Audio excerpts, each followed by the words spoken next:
Well, hello, everyone. Welcome to the Clinical Entrepreneur Podcast. I'm your host, Dr. Rhonda Nelson. Thank you so much for taking the time to hang out with me today. And I think that this episode is going to be a big eye-opener for many of you because today I have my special friend and guest on, Dr. Bart Precourt, who's going to talk to us about how he has completely transformed his clinic. His business has attracted all kinds of new patients that are his perfect patients, by the way, and how he's leveraged and used Facebook to do that. So I think you are going to love hearing from him. So, Bart, are you there? I'm Here's my here. man. Here's my man. Welcome. So, thank you so much and welcome. So I want to just say before we start that Bart has been in practice in Northern Florida for 23 years, and the name of his clinic is Balance Health Studio, and he's obviously very active on Facebook, etc. We've got all the links for you in the show notes. But we've got time for that later. Bart, I'm just so excited that you're here because I think the thing that practitioners need to know the most is how to do Facebook and how to be consistent, how to come up with the name. Like, there's so many questions around it. And I think a lot of it comes from just our own either insecurity or lack of know-how. So you have built a tremendous following with your Facebook lives. Like, I watch them all the time. So, and I really do love the dogs. I see you have a pup right there. Yeah, that's Paris. Paris is giving us the butt side right Yeah, there. well, She's not looking at us. We're seeing her back end. she already worked this morning. She was already on Facebook this morning, so she's good. She's done. She's good. Okay, well, she's over it. So, all right, I'm going to let you kind of run with this. But first, I would love to know for you to just share with the audience, how did you get involved in this whole Facebook foray? What happened? Hmm. Well, I tell you, it's actually a funny story how it happened. So, it started like this. So I do a cleanse every year, like a community cleanse with this the SP 21 day cleanse, and every January, and I have them in a private Facebook group. And this is a couple of years back, and I was going to send them a message, like my comfort zone. And I was going to send them like a motivational message one morning, and I did it, and it worked out great. And I was like, man, this is great. You know, I just reached out to 300-400 people that are doing the cleanse, you know, in just one message, and I thought it was the best thing in the world.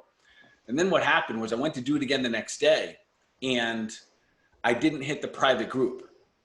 And I sent that same message out to my entire audience. So several thousands of people that are just my Facebook friends. And the feedback I got was crazy. And I was like, wow. And then I was thinking to myself, why wouldn't I do this every day? Like that, and that's really how it started. It was totally by mistake. At the time, I probably would have been too nervous, or like I would have thought, like, I don't have the perfect message. What if someone Yep. doesn't like it? What if my Yep. hair's not right? You know, Yep. like all that kind of Yeah. stuff. Your hair is always out of control. I've been meaning to talk to you about that, but okay. Anyway. Yeah, so that's how it started. And then literally I just was like, man, it was such a perfect like mistake that I was like, all right, I'm just gonna roll with this thing. You know, I had a lot of stumbling blocks after that, but that's how it started. So if you had to go back and you could rewind the clock back to your pre-Facebook Live stardom, famedom, what are the three things that you would tell a practitioner to either not worry about or things that they need to know? Like your old self, what would your new self tell your old self? Well, I would say one thing that it would like sink in deep, and I'll tell you this will make you more money than anything else you're doing. Yeah, baby, preach it. Yeah, and if someone had told me that way back then, I would have been even more bold. Right. Because listen, you know, we're all giving, loving, and serving every day, and that's always going to happen. But if I knew that Facebook, by going on live every day, I could reach thousands of people with my message, this very specific type of people who I wanted to reach, and I could do it consistently, and then teach them, and you know, and continue to add value, that it would grow my practice, Right. and almost overnight put me in the position of a leader in my space. Like that's what I would have said. I would have said these questions: do you want to be a leader in your space? You want to make more money and literally do not have to spend a dime. And Rhonda, we hear it all the time. It doesn't cost you any money. Right. This doesn't cost you any money. Right. Yeah. Nothing except some time, but that's it. Time, but yeah, if you do it the way I do it, it's scheduled in. So like, you know, I do anywhere from about 3 to like 6, 7 minutes is usually my longest. Oddly enough, one of the ones I did last week was like a leadership message. You know, we like organically reached like 40,000 people. It's crazy. And it was just a leadership message. But yet, if you do it time, like it's just time you have anyways. So I don't set aside a lot of time. That's one of the questions I get from a lot of practitioners. So where do I find the time? I said, well, I get in my car every day and I do it in my car, so it's only 3 to 5 or 6, 7 minutes max that I actually have to. So time isn't really an element here. Right. Yeah. So when you set up you decide in the morning, like, how do you decide what you're going to talk about? Let's talk about that for a minute. Like, you have the greatest titles on your Facebook Lives. And by the way, for those of you listening or watching on YouTube, in the show notes, there's a link to one of Bart's Facebook Lives. So we've got one there for you. So you're definitely going to want to go follow him. But there's a link there so you can see how he does it. And it's one in his car. And I watch him all the time. And I love your titles. So not only do you make it super easy and you do something that's repeatable because you get in your car every day to go to work, but how do you come up with these titles? So I guess that's 2 questions. I'll let you answer them. Okay. Well, I'll go to the topics and the titles. I'm going to bring those 2 together there because I get asked that question probably the most. My patients, my clients ask me, how do you come up with all the topics? And it's really simple. They give them to me all day long, every day. The questions that come up over and over again, the conversations that I have in consults, the things that I teach over and over and over again. Those are the real questions that the public want. Now, I just kind of figure out the shortest, fastest way that I could ask a question that I'm trying to get their brain to ask the question. So here's the power, and you probably know this, Ron, but if I can get you to read a question, let's just say, are my adrenals fatigued? Your brain is already answering. It's already asking you. Where if I say a statement, you can leave it on the outside. But if I get you to ask yourself a question, then I've already got you engaged in my conversation. So I'll almost always, it's going to be some level of a question. Like, are you stepping up? Who knows? Like what today was. Today was about hope. I think I wrote one, is hope a good strategy? And, to jump in on that, our brains are wired to have completion. That's what we're wired to do. When something's happening in our outside world and we don't understand it, our brain wants to make a complete story out of it. And so when we ask a question, whether the patient knows it or not, exactly what you said, the brain wants to answer that question. It's kind of like Sheldon on the Big Bang Theory. When he plays the song, and Amy, his girlfriend, leaves off the last 3 notes of, Pop Goes the Weasel, and he about comes out of his skin because he needs to complete the loop. And he's obviously an extreme example. But to your point, if you ask a question, they're going to naturally lean in a little bit and go, really? Are my adrenals fatigued? Do I have stress? I love it. And I would say to the listeners, just go to my Facebook and just look at 20 titles. Even if you don't watch the videos, just go to 20 titles and just read them over and over and over again. And I try to make them intriguing. I try to think of a question that I've either been asked directly in clinic or that's the question someone wants to ask. And then can I come up with a simple way saying, hey, these 3 simple steps or these 2 things, or it might not be what you think, but a really, really tight packaged little thing. And then I often put like a little emoji in there. Letting them know that, hey, this is going to be fun. Like we're not going to school right now. We're going to go have a ride. We're going to go have some fun. We're going to have a little education along the way. Take it or leave it. Yeah. And how do you feel when you have a post that doesn't work out so well? I know I'm asking a question, but I'm very naturally curious. Like, you'll have one and you stop the camera and you go, oh, that was so dumb. What do you do right there? It doesn't bother me. Would you still let it go even if you misspoke 20 times and you the dog farted while you were on camera or you burped or whatever? Would you record it over? No. You can't really because it's a live, but would you delete the live? And Rhonda, you know me well enough. I don't care. And here's why. It's the bigger picture. It's the bigger picture. If I get to put out, 25, 30 live Facebook a month, what's the general consensus? I'm in front of people nonstop. Some is always better than none here. I'm never going to tell a lie. I'm not going to like facetiously do anything. It's always giving, loving, and serving. And people love the authenticity. They do. Agreed, 100%. And if you make a mistake, it's so much more relatable. And people know that you're human, just like them. We as human species, and I think especially now more than ever in our history, we need connection. And sadly, in many places, we're in the middle of the COVID thing.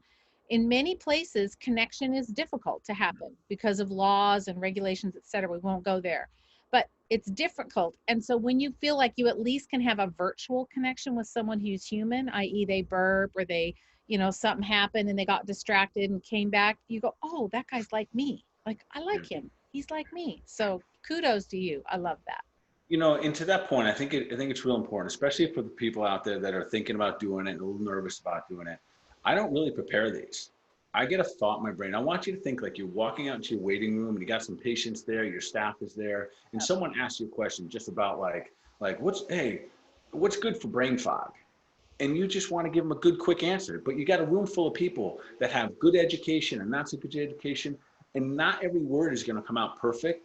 I find when I try to, and you probably agree with this, when I have to shoot a video that's going to be like permanently in stone, like it's a teaching video or something like that, those are hard for me. They are hard. Yep. When they have to be scripted out, but when I just get to do Bart, it's actually easier. So I would encourage everyone, even if you watch me, don't try to be me. Like, just don't do that. Just be you. Just be the exact same person, and absolutely do not fear or be afraid of the failure, or not saying the right thing. I would go this far. The only way you could say the wrong thing is if you don't say anything. That's it.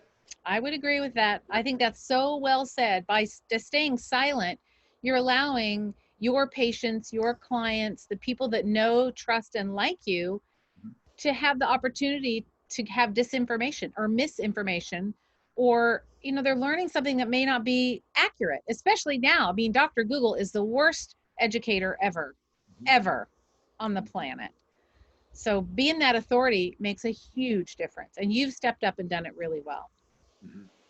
Yeah, well, it's, now, so there's a lot of things through the course of the day that I'm always like trying to measure where's my energy going. And there are certain things I do that take a lot of energy. Sometimes I have consults that take a lot of energy from me, but it's part of what I do.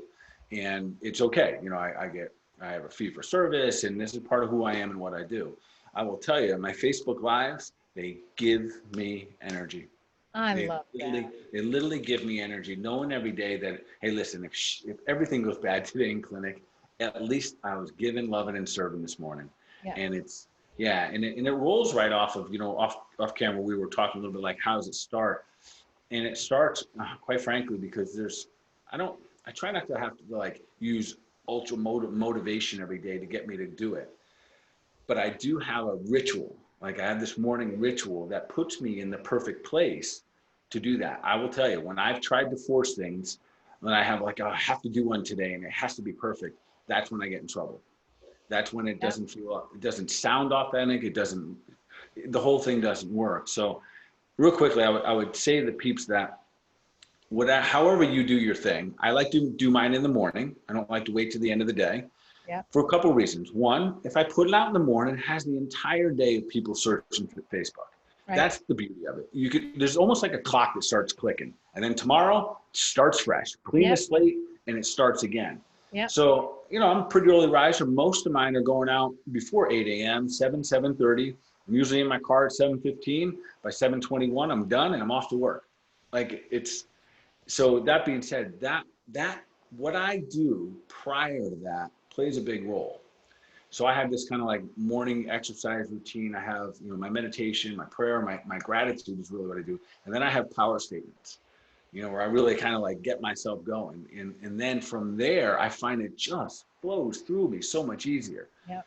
The difference might be, Rhonda, where if I'm like Facebooking and I'm like Googling and I'm, doing all the other things that distract my energy and my time, those messages they just end up different. They really just end up different. Don't you think, would you agree that they almost get scattered? Mm-hmm. The message, it's like, you know, if you wake up in the morning and the first thing you do is you check your email and then you check Facebook and then you decide, well, you know, maybe I'm going to just go sit on the couch for a little while and you don't get up out of bed and get moving and get your morning moving so that you do, to your point, you've got all that energy that's now focused and sharp on the purpose, which is to serve as many people as you possibly can. But when you get distracted, your message gets distracted. And then it starts just kind of being all over the place. And then you're not going to be happy with the output. Yeah. And again, I don't put a lot of attachment on the output. I'll put more attachment on what I'll do better. And I know that sounds like a subtlety there, but it's so, so important. I can't do anything about the past. And once I put the video out there, it's gone. Right. And I don't take them down, you know, and I still, and this is what I'll also encourage people, I'm still very active in responding. Yeah. You know, I have built a tribe. And I never set out to say, well, I'm going to use this and get more, like, you know, financially get rewarded for it and that kind of stuff. But I respond. Like I don't doctor on Facebook. I lead on Facebook, you know, and I think everyone understands. I'm not giving protocols and diagnosing people on Facebook. You got to draw that line. I lead all the time. And I love that feedback. I love that interaction. And so do the people. You mentioned it earlier. Connection is lost right now. It is. I can't tell you how many people have paid me at my fees, and I've got some decent fees, and they say, the reason I'm calling you is because you responded on Facebook. I sent you a message, you gave me a thumbs up and a high five, like whatever. Just the acknowledgement now is something that's priceless. Yeah. And I mean it priceless because, again, it was for free. Right. And they didn't expect it, but you over deliver just by the fact that you do something as simple as like a comment and give a high five, or, you know, a kaboom, or your famous signature little emoji with the sunglasses, you know, and that little tiny thing, I know, but that little thing means that, like, you saw me. Yeah. And so when I post on your video and you come back with your little, you know, bald head and your sunglasses, I'm like, oh. Yeah. It warms me. And it was nothing, took nothing for you to hit the button, nothing. But it means so much in the way of building that connection to people. Yeah. And right now, like, this is as important time it's ever been. And I feel the same thing from the people. I feel incredibly supported. I feel incredibly encouraged to keep raising the bar. And oftentimes when I'm thinking, does this really matter? I get those messages, because now, you know, you can't hide anymore. People are going to reach you. There's so many accesses, you know, so I get like the amount of unbelievably kind messages I get at this point. It's hard for me not to want to continue to give back. So it's just constant, like, revolving door of just like, literally, it's like this love faucet that keep rolling back and forth. It's nice.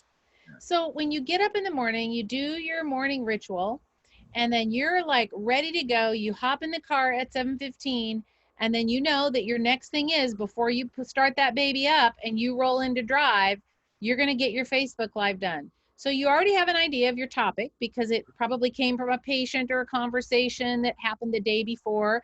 Do you keep a list of your topics? Mm-hmm. Yeah, so good. Great question. So this is how we do. I'm going to give the how I do it behind the scenes. So when I have an idea, I'm always thinking about, oh, that was a good one. And I grab this sucker. There's like, on our phones, I think most of us have the notes. Nope. Yep. I literally just go in there, and I've got thousands of notes. So I have, like, I used to take all your seminars on my thing here, and I type them in like this. So I have old Rhonda notes in here. So I just write FB for Facebook, and then I just write, like, what my topic is going to be, and I know how to fill it in. Yeah. So like the other day, I got done yoga, and there was two. Oh yeah. My topic tomorrow, because I already know this one. I rarely know them in advance, like this far in advance. So tomorrow's way far in advance. Is tomorrow's topic is going to be, what is your posture selling?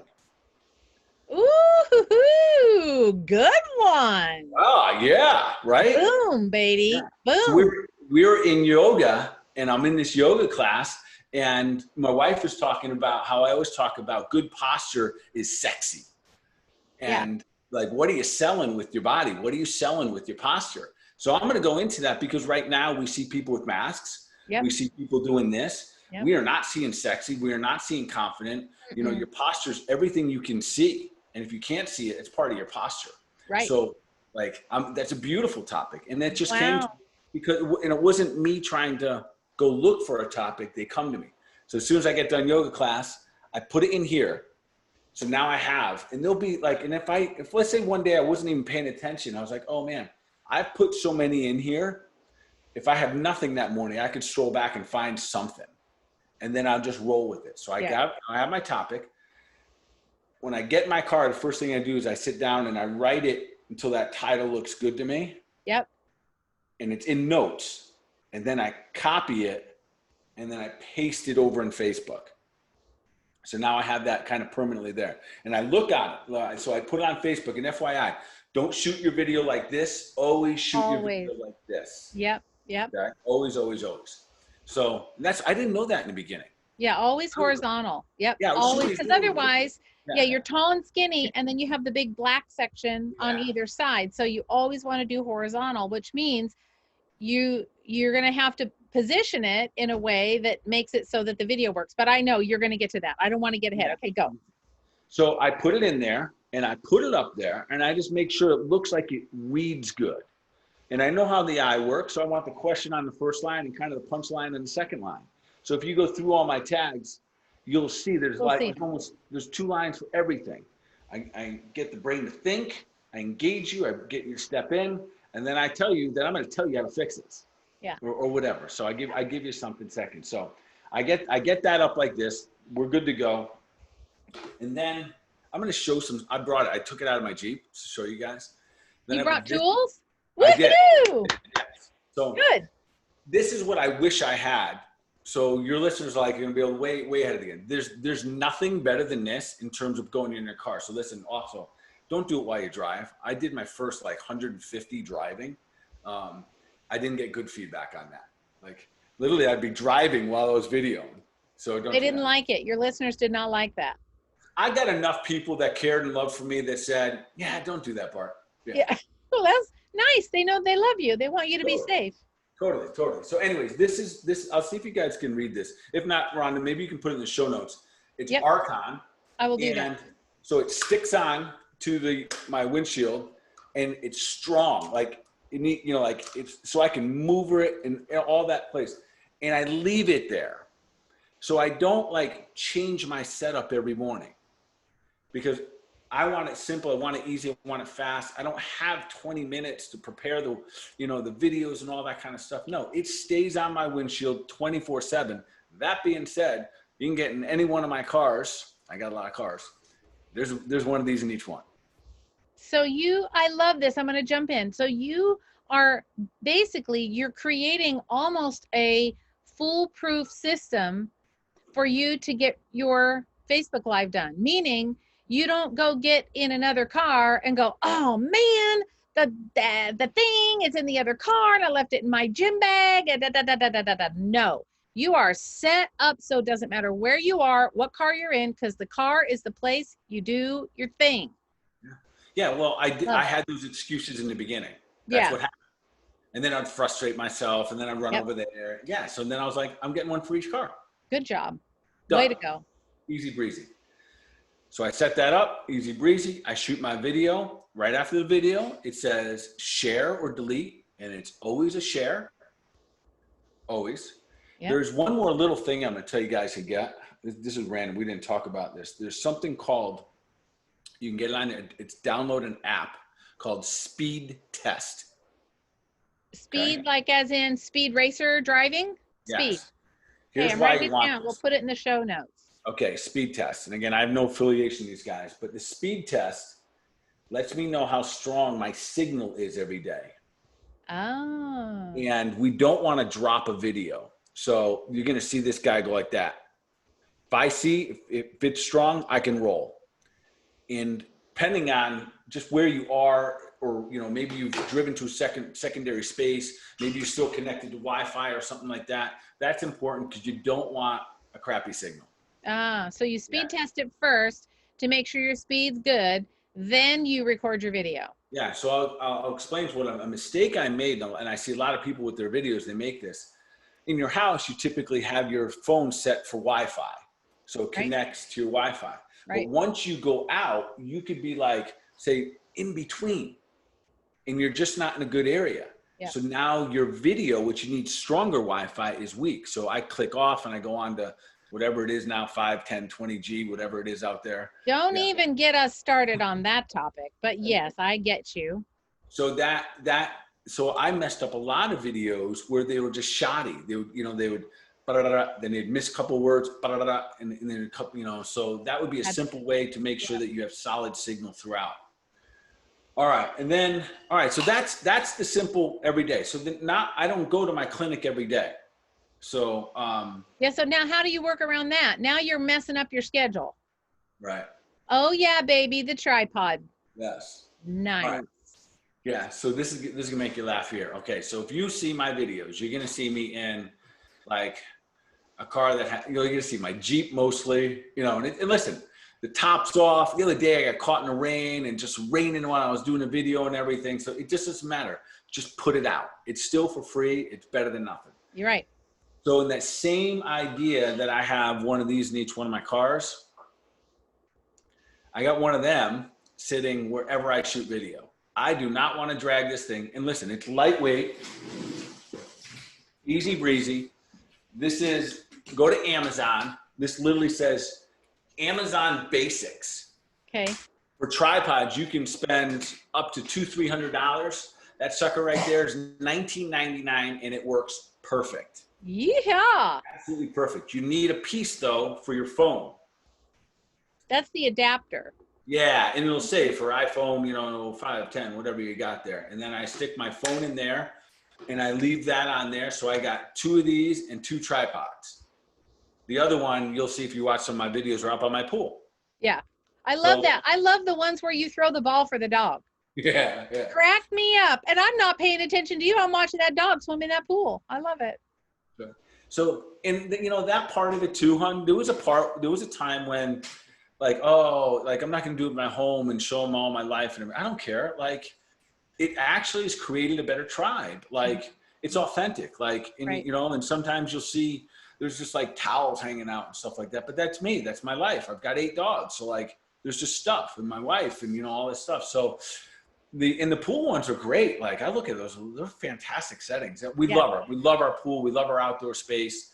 I leave a tripod out there. It invites me to go shoot a video. Yep. And this is kind of my office, space that I do my podcast and that kind of stuff in. And by the way, we gotta put my show in the notes. Okay, I'll do that. I'll totally do that. I'll make sure everything that he's talked about, for those of you that are not watching this on YouTube, you're just listening on the podcast, I'll make sure that everything that Bart has mentioned is all in the show notes. There's going to be a ton of resources in there. So yeah, they're all there. So having these tools in place start to eliminate the other excuses that we can come up with. So yeah. I've got brackets in my car. I've got tripods in my house. I've got my little phone things. Your iPhone is plenty good enough camera. I fought that all the time. I thought I needed a fancy camera. I bought a fancy camera and now it collects dust. Yeah. Okay. So I got it. It's sitting around here. I've got all these other clip-on, microphones and all that stuff. I don't use any of that. I use my iPhone for this, for what this is. And remember, this is not designed to be perfect. I'm not teaching a seminar here, and I probably could, but with these types of things, I am trying to connect. And this is really what I'm trying to add value. Right. Trying to add value. And you've seen enough. I don't sell. I'm never buy this supplement.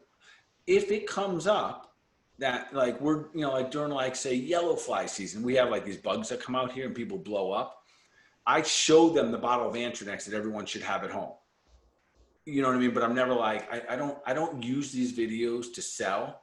I think now I probably have 600 videos, a couple of years, maybe 700 or so of videos that we've done over and over and over again. And none of them, never the intention to sell. It's always to, for me, it's, are we leading? Are we giving more value? Are we giving opportunities for people to level up their health?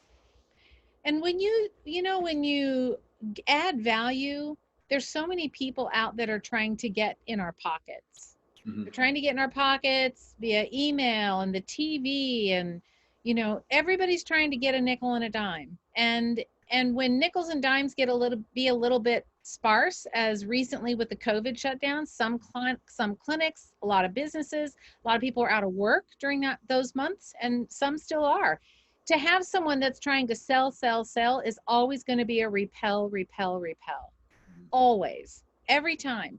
But when you show up and you're really just loving, giving, and serving your community, it creates rapport and trust and gratitude and love and all those things that you want that reciprocal to come back to you, because that's the intention with which it's given. Is I just want to serve. I want to give you value. I want to help add to your life. And so that translated for you into your clinic growth. Talk to me a little bit about that. What have you seen in your clinic? Yeah, so I'll tell you what it's done. So I often talk about being the king of your space. Yeah. And when I say that, I don't want anyone to take it the wrong way, but I want to take this the right way. Like, I 100% intend and think about myself as being a king, which means that my responsibility is to look over my kingdom. Right. And I can't just be a warrior. I can't just work harder all the time. Warriors die. Like, warriors die in battle. And it's no longer my intention. I used to think that was an awesome approach, like just be the warrior. So now I have this kind of king approach where I say, all right, how do I do this in such a way that I continue to give love and serve and get rewarded as a result of it? So my clientele that I see now are higher. They're better. They want me. They want me, and they know that they're going to have to pay whatever price, and they don't care. I will also say that it's definitely made me king of my space, like, locally and a lot of other spaces, and the doors it opens up. So I can go on, and I know you understand this. So I get invited to podcasts all the time. I get invited to do all kinds of things. I have multiple celebrities and professional athletes that I take care of now. And it's just word of mouth. That word of mouth, Phil, quite frankly, is Facebook. Yeah. Yeah. So I've parts there. Yeah. So I had and obviously we're not using it, but I had one of my athletes come in just the other day and said, yeah, me and my teammates were all watching your live Facebooks. And I was, That's awesome. Totally, and like, so I'm like, all right, yeah. So this is awesome, and it's and that's kind of the idea. So, we haven't talked too much about this, but since prior to COVID, I started doing a lot more virtual consults. Yeah. Because simple law of supply and demand. I was doing this, so I'm reaching people nationwide, worldwide, and now people were calling us. So we had to meet that demand and say, yes, we do virtual consults. Right. So now I'm only in my clinic for 2 days, and then I'm out of my clinic sitting here in my other clinic, if you want to call it, on other days when we're just full of virtual consults. And this is something, and that's something that I wanted. We wanted to work this place. I've been doing this for a long time. I didn't want to be in my brick and mortar. I still love my brick and mortar. I love people, but I didn't want to have to be there as much. So now we are blessed with the opportunity, that I get to do this wherever. You don't know, but I don't have any clothes on underneath the shirt. I will say, I always tell people, all you care about is what's above the waist. You can sit there in your underwear, you can sit in your pajamas, nobody cares. That's the beauty of being able to work from home. You just got to be waist up, camera ready, and that's good enough, man. We're good. And I'll say something else to the practitioners out there that might have a chiropractic or acupuncture office. That was me, Rhonda, 100%. I adjusted every single patient. When people talked virtual, my brain said that was for somebody else. That won't work for me. I put my hands on everyone. This is my gift. My hands are my gift. How can I not use my gift? And then next thing I know, I have another gift, which is my voice and my education and my love that I can give people. Yeah. And I have really, I want to say that I'm better in this one-on-one environment on Zoom than I was in my office because all the other distractions. Really? I feel this. Yeah. It's interesting. I got asked that the other day. I was on a podcast and they said, do you feel this disconnected? I said, no. I said, what I love about it is that they're comfortable. My clients are comfortable because they are in their living rooms. They're in their bedrooms. They're in their own offices. That's totally different than going to a doctor's office and having to say and feel a certain way. So I've actually Right. feel like I've been able to dive deeper, get more accurate. And I feel like as a result, my compliance and my results go up. And that's what this is all about. Yep. Yep. Yeah. So you want it, what it's done for you is by being and putting yourself out there and being vocal about what you believe, but not being pushy, not being salesy, just being who you are, your unique personality. I can't be you. You can't be me. That's good because you're a guy and I'm a girl. But nonetheless, like your personality and mine are the same in a lot of ways, but we're very different. And that's what makes us all so unique. But what you did was you went out and you said, how can I serve? How can I be king of the space, meaning king of a kingdom of people that I want to love and serve? How do I be that person and take really good care of them? And it's not by saying, come in, I've got the best thing, I've got this, I'm the best one to do X, Y, or Z. All you did was serve them, and what happens? But by golly, if they don't, it doesn't start coming back, and you start getting the cream of the crop that comes in and says, I want to work with you and I will do whatever I need to do to work with you.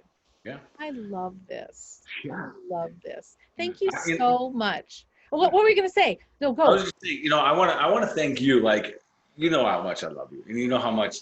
Well, all these years you've been my favorite teacher, and I love it because you're you. That is one of my favorite things about learning from you, and I love the fact that you've taken it from like a clinical perspective, but then brought it forward because there's so much more behind the clinical components.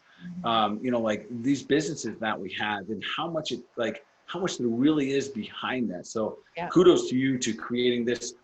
If I had that opportunity, 5-10 years ago, I would have jumped all over that knowledge. So I would, would share with all your listeners today that listen, pay as much attention to your business as you do your clinic. Yep. Because Yep. your clinic will stagnate if your business is not growing. That's right. I literally had to level up, Rhonda, to match my demand. I had to become a better clinician. Yeah. Because all of a sudden I was out there and I had to raise my own bar. And I want to thank you for that because you've always talked about virtual, having a virtual client and doing things like way back in the day you did that. And I also want to thank you. One of the first seminars I went to with you. What? I brought my dog. I remember you were sitting in the very back row. Yeah. You sat there for 8 hours. Yes. We're doing The dog female was, hormones. yes, female hormones. And the dog was underneath the chair. And I remember at the breaks, I would come back. I'm like, oh, let me see your dog. And we talked and chatted, and that was how. And then we sat. I think the next time I saw you, we just sat at the bar area in the hotel, and we just had a great conversation. And so I mean, I have to say, you really are one of my favorite people, and I have so much respect for you. And I've loved being called one of your friends, and I just am so thankful that you came on to share with all of the listeners about how to leverage such a great tool that's free, doesn't cost anything. It takes a little bit of courage in the beginning, but the takeaway I think is get the right tools, set yourself up for success, and don't worry about it. Yeah. Don't overthink it. Just talk to someone like you're talking to someone in your waiting room. Don't worry about looking at the camera. Don't worry about who's looking in or whether it's raining. Don't worry. Just start talking, keep it short and simple, and then off you go. And that's how you give, love, and serve. You got it, girl. Yeah. Got it. Thank you so much. Thanks for being with me. And for the rest of you, thanks for joining the Clinical Entrepreneur Podcast. I love having you here. I'm so grateful that you come and you listen every week as we've really just launched this podcast. And I was so honored to have my friend, Dr. Precourt, on with me. So anyway, all of you take care. Have a great rest of the week. Be sure you check out the show notes, and wherever you're listening to this podcast, subscribe so that you'll get the next one in your inbox. As usual, it's time that you grow your business like a boss. Take care, my friends. Talk to you soon.